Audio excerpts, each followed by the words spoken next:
ስለዚህ ኢየሱስ ክርስቶስ ያድናል። ኢየሱስ ክርስቶስ ያድናል። የትኛው ኢየሱስ የተሰቀለው ከድንግል ማርያም የተወለደው? የትኛው ኢየሱስ በነቢያት አፍ የተሰበከው? የትኛው ኢየሱስ ያመነ የተጠመቀ ይድናል ያለው? የትኛው ኢየሱስ ቂጣ ቆርሶ ይህ ሥጋዬ ነው ወይ ቀርቶ ይህ ደሜ ነው ብሎ የሰጣቸው ኢየሱስ? የትኛው ኢየሱስ ሥጋዬን የሚበላ ደሜን የሚጠጣ የዘላለም ሕይወት አለው ብሎ የተናገረው ኢየሱስ?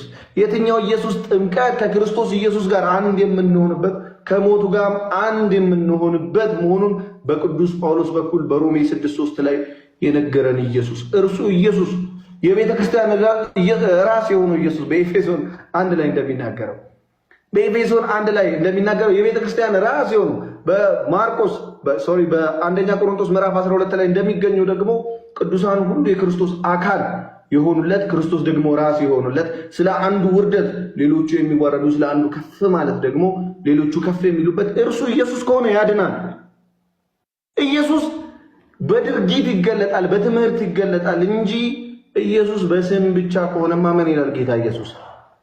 ብዙዎች ሐሰተኞች ክርስቶሶችና ብዙዎች ሐሰተኞች ነቢያት መጥተዋል።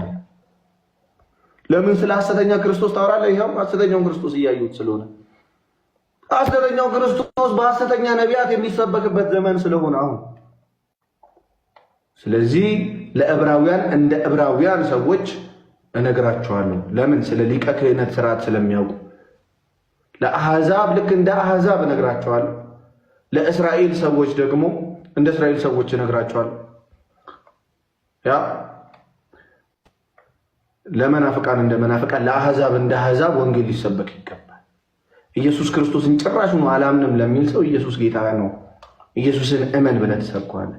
ኢየሱስን አምናለሁ ብሎ ግን ትምህርቱ ሲነሳ ጸጉሩን የሚያዛጋው የኢየሱስ ክርስቶስን ትምህርት ላለመቀበል ዳገት የሚቆፍር ሰው ሳይ የኢየሱስ ክርስቶስ በስራው በኩል ኢየሱስ ክርስቶስን በተግባር ስትኖሩ ትድናለህ፣ ያለበለዚያ አትድንም ብዬ እነግረዋለሁ።